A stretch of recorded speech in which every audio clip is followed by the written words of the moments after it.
আসসালামু আলাইকুম। আহ কিছু কথা আজকে আপনাদের সামনে না বললেই নয়। আহ যে কথাগুলো বলতেছি আমি কখনো আমার ব্যক্তিগতভাবে আমি কোনোদিন রাজনীতি করিনি, এখনও করি না, ভবিষ্যতেও করব না। তবে আমার বাড়ি যেহেতু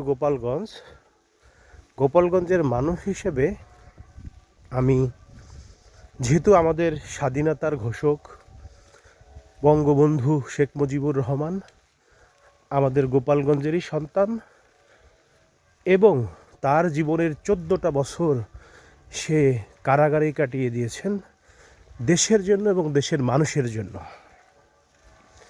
আর সেই মানুষটাকে গোপালগঞ্জবাসী প্রচণ্ড ভালোবাসে, যে ভালোবাসা মুখে বলা যায় না, অন্তর থেকে আসে।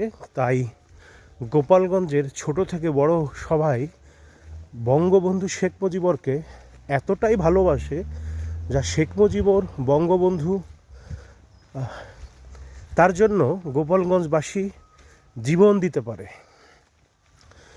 সেই বঙ্গবন্ধুকে গোপালগঞ্জবাসী ভালোবাসে সীমাহীন, কোনো কিছুর বিনিময় না, নিঃস্বার্থভাবে ভালোবাসে।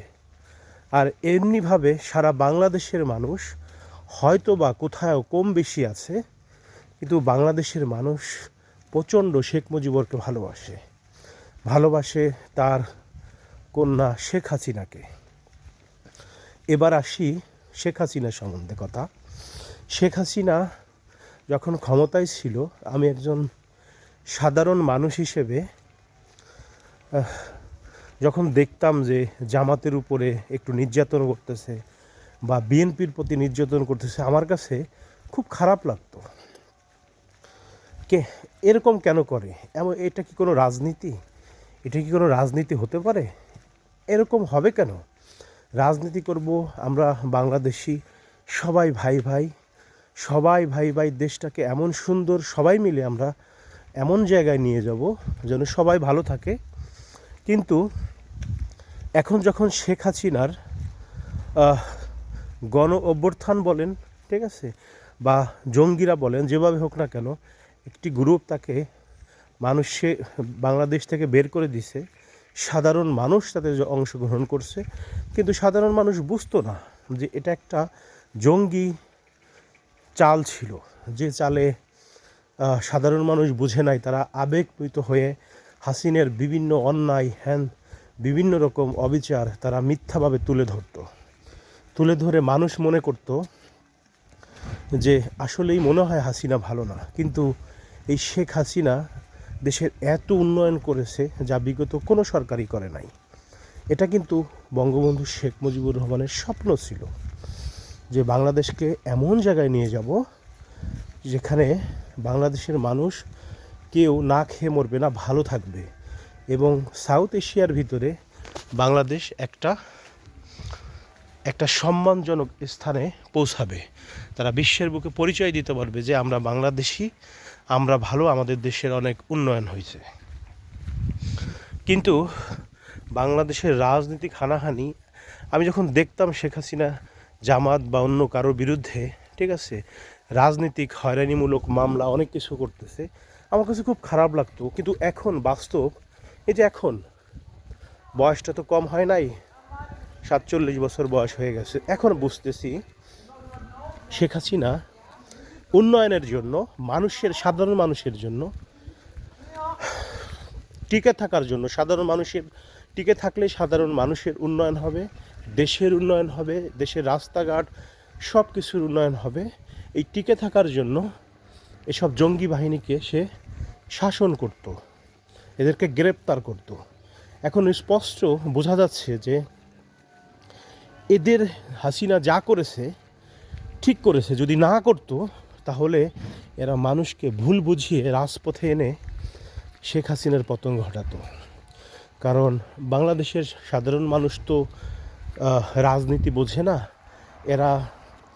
এরা শুধু আরেকটা জিনিস এদের আছে, এরা কেউ কিছু বললো একজনের বিরুদ্ধে বদনাম, এরা বুঝে না বুঝে ডিরেক্টলি এরা বলতে থাকে হ্যাঁ ও খারাপ, কিন্তু যাচাই না করে দেখে না। শেখ হাসিনার বদনাম দিচ্ছে, ভারতের কাছে দেশ বিক্রি করে দিছে। কিন্তু শেখ হাসিনা ভারতের কাছে কেন বিক্রি করবে? এই দেশটা তো বঙ্গবন্ধুর নেতৃত্বে স্বাধীন হয়েছে। হ্যাঁ, এখানে অনেক মানুষ অংশগ্রহণ করেছে। জিয়াউর রহমানের ভূমিকা বিশাল ভূমিকা। উনি বঙ্গবন্ধুর পক্ষে স্বাধীনতা ঘোষণা দিছে। বঙ্গবন্ধু কারাগারে ছিল। মহান নেতা জিয়াউর রহমান এখানে নিঃসন্দেহে সে মহান ছিল। সেই মহান নেতা যখন গোপালগঞ্জে আসে, এটা গোপালগঞ্জবাসীকে গ্রহণ করা উচিত ছিল, সেটা একটা ভুল তাদের।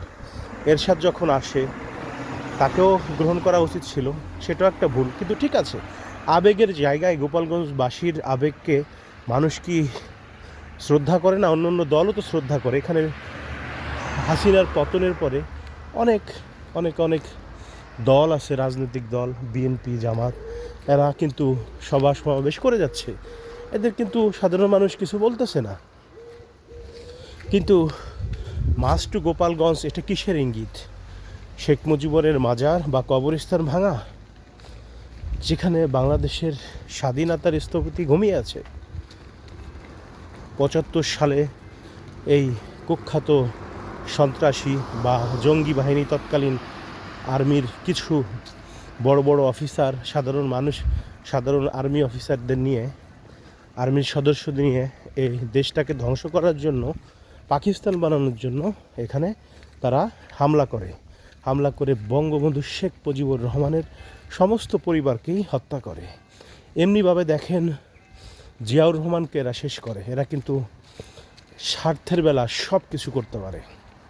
এখন আসেন গোপালগঞ্জবাসীকে কেন গুলি করতে হবে? কেন ওখানে ফেসবুকে বিভিন্ন জায়গায় প্ল্যাটফর্মে উস্কানিমূলক বক্তৃতা দিতে হবে? না, এটা কি ভালো কাজ করেছে? ওখানে গিয়ে সাধারণ মানুষকে, কত পরিমাণ মানুষকে তারা হত্যা করছে, এই মায়ের বুক খালি করছে। এগুলো কি তাদেরকে জবাবদিহিতা করতে হবে না? অবশ্যই জবাবদিহিতা করতে হবে। ও দ্বিতীয় কথা হচ্ছে গিয়ে যে সাধারণ মানুষকে তো গুলি করে হত্যা করছি, পাশাপাশি এখন বর্তমানে যারা খেটে খায়, দিন আনে দিন খায়, আপনারা জানেন গোপালগঞ্জ একটা নিচু এলাকা, অনেক এলাকায় এখন পানিতে ডুবু করে। এখানে কোনো রাস্তাঘাট ছিল না। শেখ হাসিনা আসার পরে বাংলাদেশের সমস্ত জায়গায় যেখানে উন্নয়ন, সব জায়গায় যেমন গ্রাম অঞ্চলে উন্নয়ন করেছে, গোপালগঞ্জেও কিছুটা উন্নয়ন হয়েছে। তো এখানে সাধারণ মানুষেরা না পারতেছে তারা কাজে যেতে, তাদের সংসারের অবস্থা খুবই খারাপ হচ্ছে। তারা রাতে ঘুমাতে পারতেছে না। রাতের আধারে পুলিশ, আর্মি বাহিনী এসে তাদেরকে ধরে নিয়ে যাচ্ছে। এগুলো কি? এটা কি এমন কথা? এগুলো বাংলাদেশে যখন ফোন দেই, অনেক পরিচিত মানুষ আছে আমার, তারাও ফোন দিয়ে জানায় যে ভাই শান্তিতে নাই, এই অবস্থা, আমাদেরকে রাতের বেলা হানা দিচ্ছে পুলিশ। কিন্তু কাশিয়ানী থানার তো উচিত যে আপনারা দেখবেন যে সাধারণ মানুষকে কেন আপনারা হয়রানি করবেন? এরা তো কোনো অন্যায় করে নাই। হ্যাঁ, এরা একটা প্রতিবাদ করতে কিছু লোক গিয়েছিল, একটা অংশ, খুবই সীমিত। গোপালগঞ্জে এত মানুষ বসবাস করে, প্রায় 10 থেকে 11 লক্ষ মানুষ। এখানে তো এত মানুষ যায় নাই প্রতিরোধ করতে। এরা প্রতিরোধ করতে যায় না এখানে। যারা বঙ্গবন্ধুর মাজার ভাঙতে আসছিল, এরা তো তাদের আবেগের জায়গা, তাদের নেতাকে, তাদের স্বাধীনতার ঘোষকের মাজার ভেঙে ফেলবে, আর তারা কি বসে থাকবে? তারপরে অনেক মানুষ, খেটে খাওয়া মানুষ, সাধারণ মানুষ যায় নাই, কিছু মানুষ গিয়েছিল। হ্যাঁ, তাদেরকে বেশ কিছু মানুষকে গুলি করে মেরেছে। এখন এত মানুষ হয়রানি হচ্ছে, হাজার হাজার মানুষকে অজ্ঞাতনামা দিয়ে ধরে নিয়ে যেতেছে, রাতের আধারে ঘুমাতে দিচ্ছে না। তাহলে এরা কিভাবে চলবে? এদের তো দেয়ালে পিঠ থেকে যাচ্ছে। এমন একটা সময় আসবে যখন তারা মৃত্যুর জন্য প্রস্তুত হয়ে যাবে, তখন কিন্তু ইউনূস সরকারের জন্য টিকে থাকা অনেক কষ্ট হবে। তো এখন আমি আপনাদেরকে বলবো যে এই নির্যাতনের বিরুদ্ধে, এই মানুষ খুনের বিরুদ্ধে, গণহত্যার বিরুদ্ধে আপনারা ধীরে ধীরে সোচ্চার হন। ইউনূসকে যেখান থেকে পারেন, সামাজিক যোগাযোগ, ফেসবুক, ইউটিউব, যেভাবে পারেন এর প্রতিবাদ করেন। তো সবাই ভালো থাকবেন, আল্লাহ হাফেজ।